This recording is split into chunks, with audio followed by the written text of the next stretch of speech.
दोस्तों, अब मैं आ गया हूँ हेलसिंकी एयरपोर्ट पे और मेरी फ़्लाइट है यहाँ से अब दिल्ली के लिए। तो जो मेरी यात्रा थी 25 दिन की थी और इसमें मुझे लगभग 8 कंट्री कवर करनी थी। 5 नॉर्डिक कंट्री थी और 3 बाल्टिक थी। तो ईश्वर के आशीर्वाद से मैंने वो सब कंप्लीट कर ली और यहाँ के लोगों ने मुझे इसमें बहुत साथ दिया, मेरा बहुत कोऑपरेट किया। हर पल हर क्षण मुझे जहाँ भी प्रॉब्लम हुई मेरा साथ दिया। और सबसे पहले मैं उस आदमी का शुक्रिया अदा करना चाहूँगा। उनका नाम आर्नी है, जो नॉर्वे से हैं, जिनके कारण मैं आज इस यूरोप की धरती पे हूँ। मैंने सारी इन 8 देशों की यात्रा करी। उन्होंने ही मुझे इनवाइट किया था नॉर्वे में, ओस्लो में, अपने घर में। तो सबसे पहले मैं जब इंडिया से आया था तो पहले 3 दिन मैं उनके घर में सेंटफ्योर्ड में था। उसके बाद वो और मैं दोनों एक साथ आगे गए। कुछ दिन ओस्लो में रहे, कुछ दिन बर्गन में रहे। तो उसके बाद उनकी तबीयत ख़राब हो गई तो फिर कुछ दिन मुझे अकेले रहना पड़ा।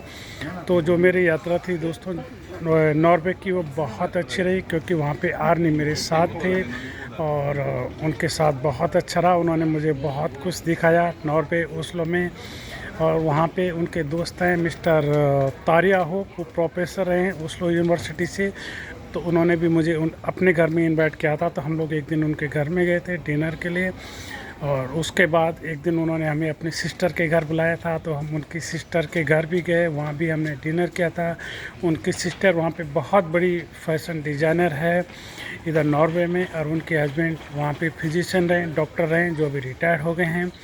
और दूसरे दिन हमें तारे होप ने अपने घर में बुलाया था लंच पे, तो दूसरे दिन हम उनके घर में थे। तीसरे दिन उन्होंने नॉर्वे में हमें अपने, उनका एक समर कॉटेज है, हमें वहाँ बुलाया था। एक दिन हमने वहाँ एंजॉय किया। तो दोस्तों नॉर्वे की यात्रा बहुत अच्छी रही मेरे 10 दिन।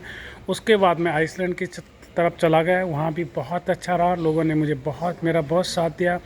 वहाँ पे मेरे एक सज्जन से मुलाकात हुई जिनका नाम क्रिएटर है और जो फ़िशिंग का कारोबार करते हैं। 35 साल पहले उन्होंने एक कंपनी बनाई थी फ़िशिंग की। तो वो जो है फ़िशिंग का एक्सपोर्ट करते हैं अमेरिका में पिछले 35 साल से। बहुत बड़े धनी आदमी, बहुत रिच हैं।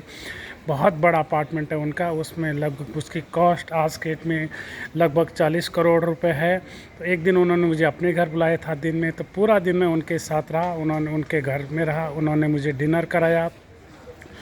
उनके 2 बेटे हैं, एक बेटे की शादी हो गई, एक के भी हुई नहीं, और एक वाइफ है। तो पूरा दिन उनके साथ रहा, बहुत अच्छा सा रहा दोस्तों आइसलैंड में। उसके बाद में वहाँ से चला गया डेनमार्क की तरफ। तो वहाँ पे भी एक सज्जन है मार्टिन है, तो उन्होंने मुझे पूरा डेनमार्क कोपेनहेगन की यात्रा कराई। वहाँ पे भी मुझे कोई प्रॉब्लम नहीं हुई। उसके बाद मैं वहाँ से चला गया स्टॉकहोम के लिए। स्टॉकहोम में भी मुझे कोई प्रॉब्लम नहीं। वहाँ पे एक सज्जन से मुलाकात हो गई जो स्टॉकहोम में हाई कोर्ट से रिटायर्ड हुए हैं 2 साल पहले। वो जज रहे हैं हाई कोर्ट के। तो वहाँ पे उन्होंने मुझे सारा स्टॉकहोम में दिखाया, वहाँ पे भी मुझे कोई दिक्कत नहीं हुई। उसके बाद में वहाँ से लिथुआनिया के लिए गया, वहाँ भी खैर मैंने अपने आप ही मैनेज किया, कोई प्रॉब्लम नहीं हुई। उसके बाद एस्टोनिया गया, तो वहाँ पे एक सज्जन से मुलाकात होगी जिनका नाम आबू है। उन्होंने मुझे एस्टोनिया घुमाया, दिखाया, कोई दिक्कत नहीं हुई। उसके बाद में फ़िनलैंड में आया दोस्तों। फ़िनलैंड की यात्रा मेरी बहुत शानदार आई, यहाँ पे मुझे कोई प्रॉब्लम नहीं हुई। वहाँ पे एक सज्जन से मुलाकात हुई जिनका नाम है ओली। ओली जो है वो कैप्टन हैं, जो फेरी होती है यहाँ की, बहुत बड़ा क्रूज है, वो चलाते हैं। लगभग ये जाता है हेलसिंकी से स्टॉकहोम, एस्टोनिया, लातविया, लिथुआनिया, और यहाँ के लिए वो फेरी होती है। उस फेरी के वो कैप्टन है, वो चलाते हैं। उसमें लगभग 2,500 से 3,000 लोग एक साथ सफ़र कर सकते हैं। उसमें लगभग इतने कमरे बने होते हैं। तो उनके साथ बहुत अच्छा रहा। उन्होंने मुझे एक दिन अपने घर इनवाइट किया। उनका घर जो है बांदा एयरपोर्ट के पास से, बहुत शानदार अपार्टमेंट है दोस्तों। उसमें अपार्टमेंट के अंदर स्टीम है और सोना है, उनका प्राइवेट है, बल्कि अपने रूम के अंदर है। तो मैंने बहुत आनंद लिया स्टीम सोने का, कई बार 2-3 बार, क्योंकि उन्होंने मुझे दिन भर अपने घर इन्वाइट किया था और पूरे दिन में उनके साथ रहा। उसके बाद रात को भी उन्हीं के घर रहा। दूसरे दिनों बेचारे मुझे छोड़ने के लिए आ गए, मेरे होटल तक मुझे छोड़ के आए। तो बहुत शानदार यात्रा रही दोस्तों ये मेरी सेनेगन की, इसको मैं कभी नहीं भूल सकता हूँ। शायद इतनी अच्छी यात्रा कभी होगी नहीं होगी मुझे नहीं मालूम, लेकिन इस बार यहाँ के लोगों ने मेरा बहुत साथ दिया। हर जगह जहाँ पे भी मुझे कुछ भी प्रॉब्लम हुई, थोड़ा सा, क्योंकि मैं ज़्यादा दिन तुम अकेले ही था, क्योंकि शुरू में आर्नी मेरे साथ थे, उसके बाद उनकी तबीयत ख़राब हो गई, वो मुझे ज्वाइन नहीं कर पाए। उसके बाद फिर लास्ट में उन्होंने मुझे ज्वाइन किया, लेकिन बहुत सारी कंट्री मुझे अकेले करनी पड़ी। लेकिन ये यूरोप के लोग बहुत अच्छे हैं, बहुत व्यवहारिक हैं, मेरे पास शब्द नहीं है इन थैंक्स करने के लिए। थैंक्स बहुत छोटा शब्द हो जाएगा दोस्तों। इन्होंने बहुत कोऑपरेट किया। यहाँ के लोग बहुत अच्छे हैं, बहुत व्यवहारिक हैं, 24 घंटे खुश रहते हैं, उनके चेहरे पर कोई तनाव कुछ नहीं, हंसते रहते हैं। हफ्ते में 5 दिन काम करते हैं और 2 दिन एंजॉय करते हैं। बस डांस, म्यूजिक, पार्टी यही यहाँ पे चलती है दोस्तों। हमारे यहाँ तो इंडिया में तो क्या होता है कि जिसके पास भी करोड़ों रुपए भी, अरबों रुपए भी है तो भी वो खुश नहीं। हमेशा लोग टेंशन में ही रहते हैं, पता नहीं इतने पैसे का लोग क्या करेंगे, कहाँ ले जाएंगे, वो हमें नहीं मालूम। लेकिन दोस्तों यूरोप की बात अलग ही है। यहाँ के लोग बहुत खुश रहते हैं, हमेशा मुस्कुराते रहते हैं। ये पैसे की इनको कोई चिंता नहीं होती, ये बहुत व्यवहारिक होते हैं। ये लोग किताबें बहुत पढ़ते हैं, इसलिए खुश रहते हैं, क्योंकि ये फालतू में इधर उधर की बात नहीं करते हैं। अगर घर में फैमिली हस्बैंड वाइफ भी हैं तो भी वो पार्क में जाएंगे तो बिल्कुल अलग अलग बैठते हैं, साथ नहीं बैठते हैं। हस्बैंड अपनी बुक पढ़ेगा, वाइफ अपनी बुक पढ़ेगी, वो अपने किताबों में व्यस्त रहते हैं।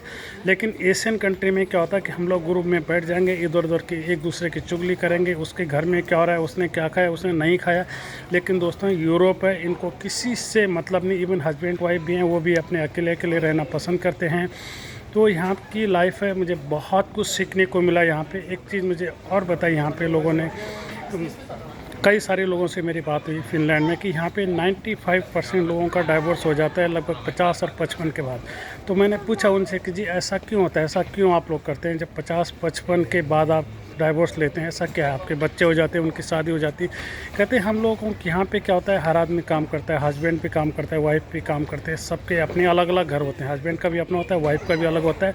तो एक एज ऐसी होती है 50, 55 और 60 के आदमी थोड़ा हम लोग अकेले रहना पसंद करते हैं, तो हम अलग अलग हो जाते हैं। तो यहाँ पे 98% जो लोग हैं 55 और 60 में ये डाइवोर्स ले लेते हैं, अकेले रहना पसंद करते हैं। शायद 1 या 2% होंगे जो हस्बैंड वाइफ जो शायद जीवन के लास्ट मोमेंट तक साथ रहते हैं। अदरवाइज़ दोस्तों 98% ये लोग डाइवोर्स ले लेते हैं। डाइवोर्स बहुत कॉमन सी बात है, इंडिया में तो बहुत हाई तौबा हो जाता है, लेकिन यहाँ कुछ नहीं है।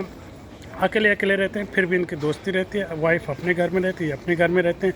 उसके बाद बहुत सारे लोग न्यू पार्टनर ढूंढ लेते हैं, वाइफ अपने लिए ढूंढ देती है, हस्बैंड अपने लिए ढूंढ लेते हैं। बहुत कॉमन सी बात है, कोई छोटी चीज़ नहीं है ये, कोई वो नहीं। वहाँ पे दोनों ये आपस में इनकी स्वेच्छा से लोग डाइवोर्स लेते हैं, वाइफ भी चाहती है, हस्बैंड भी चाहता है। ऐसा है दोस्तों, यूरोप की लाइफ बहुत अच्छे हैं लोग, बहुत व्यवहारिक हैं, शब्द कम हैं और इतना सुंदर है यूरोप, इतना सुंदर है, मैं क्या कहूँ, कहने के लिए मेरे पास कुछ शब्द नहीं। इतना नीट एंड इतना क्लीन है, पानी इतना साफ़ है नॉर्डिक कंट्री का कि यहाँ पे आपको जो है फ़िल्टर मिनरल वाटर बिकती नहीं है। बड़े से बड़े रेस्टोरेंट में जाएंगे तो पानी आपको फ्री सर्व किया जाता है, क्योंकि यहाँ का पानी बहुत साफ़ होता है। मैं अगर फ़िनलैंड की बात करूं तो फ़िनलैंड की पॉपुलेशन लगभग 55 लाख के करीब है और यहाँ पे 1,68,000 झीलें हैं, लेके हैं, और जिसमें 95% झीलों का पानी आप पी सकते हैं। वो हमारे जो वाटर प्यूरीफायर होता है, हमारा एक्वागार्ड, उससे भी साफ़ है। आप सोच सकते हैं कि 1,68,000 झीलें और वो सारी साफ़ हैं, आप उनका पानी पी सकते हैं। आप कंपेयर कर लीजिए अपनी कंट्री में, इंडिया में आप कितने झीलों का पानी आप पी सकते हैं। पीने लायक नहीं है, यहाँ बहुत साफ़ सुथरा है, कहीं कोई धूल मिट्टी कुछ नहीं है। सड़क को आप टच करें, हाथ से रगड़े, कहीं धूल का कोई निशान नहीं है।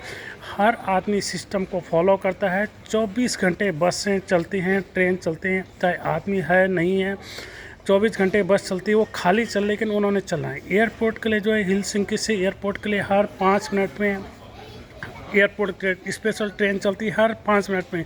उसमें सवारी है या नहीं है, 24 घंटे उन्होंने चलना है। इनका सिस्टम बिल्कुल अलग है, कोई कंपेरिजन नहीं है। 24 घंटे बसें चलती हैं, 24 घंटे ट्राम चलते हैं, 24 घंटे ट्रेन चलते हैं। आदमी है नहीं है, लेकिन उन्होंने चलना है तो चलना है। टाइम को बिल्कुल फिक्स है, अगर 1 बजे चलना है तो 1 बजे ही चलना है, उसमें 1 सेकंड आगे पीछे नहीं होगा। एजुकेशन का स्टैंडर्ड यहाँ पे बहुत ही हाई है नॉर्डिक कंट्री में दोस्तों। 100% लोग क्वालिफाइड हैं, 100% लोगों को इंग्लिश आती है। उनको अपनी भी जो 4-5 लैंग्वेज है, नॉर्वेजन है, फिन है, स्वीडिश है, डेनिश है, आइसलैंड की अपनी लैंग्वेज है, वो सारी लैंग्वेज उनको आती है। लेकिन 100% लोग इंग्लिश बोलते हैं, 100% लोग पढ़े लिखे हैं, एजुकेशन का स्तर बहुत ही हाई है। ऐसा नहीं है कि हमने किताबें पढ़ ली, रट्टा मार लिया, 90% मार्क्स ले लिए, अर्न कर लिया और उसके बाद किसी बहुत बड़ी कंपनी में जॉब ले ली। ऐसा यहाँ पे नहीं है। यूरोप है, यहाँ पे एजुकेशन का मतलब अलग ही है। यहाँ पे इनको सिखाया जाता है कि आपको कैसा रहना है, कैसे अपनी सिटी को साफ रखना है, कैसे आपको बिल्कुल सॉफ्ट बनना है, कैसे आपको अपने जो बाहर के मेहमान हैं उनकी रिस्पेक्ट करनी है, परिवार में कैसा रहना है, स्विमिंग कैसे करनी है, ये इनको सिखाया जाता है। घर में अपना प्लम्बिंग का काम, बिजली का काम सब कुछ खुद करते हैं, किसी के ऊपर डिपेंड नहीं होते हैं, ज़्यादा फालतू बात नहीं करते हैं, बहुत सॉफ्ट रहते हैं। इसीलिए आपने देखा होगा कि लास्ट 20 साल से जो है फिनलैंड जो है हैप्पीएस्ट कंट्री का अवार्ड जीत रहा है 20 साल से कंटिन्यू। उसके बाद नंबर 1, नंबर 2 और नंबर 3 पे ये नॉर्वे, स्वीडन आ जाते हैं और उसमें डेनमार्क भी आ जाता है, आइसलैंड भी आ जाता है। टॉप 5 में ये नॉर्डिक कंट्री हैं दोस्तों। उसके बाद शायद छठे नंबर पे न्यूजीलैंड है जो हैप्पीएस्ट में आता है। हम तो खैर लास्ट में इंडिया में शायद हमारा तो शायद 183 में से शायद लास्ट ही 100 के भी बाद ही है, हमसे ऊपर